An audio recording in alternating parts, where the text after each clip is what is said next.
ভাই আমরা আজকের হচ্ছে টাইমটা আর প্লেসটা একবারে একটু ফিক্সড করি, কনক্রিট জায়গাটাতে আসি।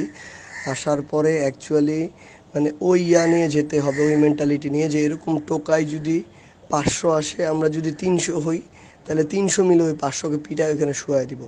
গতকালকে যা রাগ যা ক্ষোভ ওইখানে ছাড়তে হবে। আমি একদম ক্লিয়ারলি বলি ভাই, মাথায় একটা জিনিস খালি রাখতে হবে যে আমার বোনগুলারে কিভাবে ওরা মানে হেনস্থা করছে, কিভাবে রক্ত ঝরাইছে, ভাইগুলারে কিভাবে আহত করছে, এগুলা মাথায় রেখে সবগুলা একসাথে থাকতে হবে, একদম ওই মেন্টালিটি রেখে।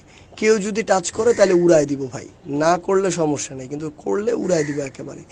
অ্যান্ড আমরা হচ্ছে মানে সবাই এখানে আসলে একসাথে থাকলে কিচ্ছু করে না। আমি আজকে ভিডিওগুলো দেখতেছিলাম আসলে, যে ঝামেলা হয়ে গেছে, যে আপুগুলা দৌড়াইতেছিল, ছেলেগুলা ছন্ন ছেঁড়া হয়ে গেছিল। ছেলেও কম ছিল না, কিন্তু এক একজন এক এক দিকে হয়ে গেছে।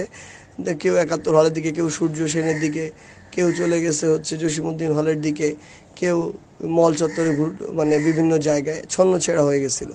এইভাবে না হয়ে একসাথে থাকা লাগবে। ছন্নছেড়া হয়ে গেছিলো দেখে ওরা 30-40 জনের একটা গ্রুপ এসে ইট পাটকেল নিয়ে ছুঁড়ে এভাবে মেরে চলে গেছে আর কি। সো ওই জিনিসটা জাস্ট মাথায় রেখে একটা নির্দিষ্ট টাইমে আশেপাশে যারা যারা আছে, ভাই বন্ধু টন্ধু যারা, সবাই হলে চলে আসুক। হলই সবচেয়ে সেফ আসলে, হলের ভিতরে কিছু হবে না। 21শে হল থেকে যেটা হয়েছে যে 21শে হলে কিন্তু কোনো এইসব ক্যান্ডিডেট ফ্যান্ডিডেট কাউকে ঢুকতে দেওয়া হয় না, শুধুমাত্র সব স্টুডেন্ট আছে এবং আমরা সবাই একসাথে থাকবো। অ্যান্ড আমার যতদূর মনে হয় যে এফএইচ আর শহীদুল্লাহ সেম অবস্থা। শুনলাম শহীদুল্লাহ হলের যে এক্স2 ছেলে পেলে কমে গেছে। যাই হোক, যে যেখানে আশেপাশে আছে সবাই হলে চলে আসুক। একসাথে নামলে কেউ কিচ্ছু করতে পারবে না, টাচও করতে পারবে না।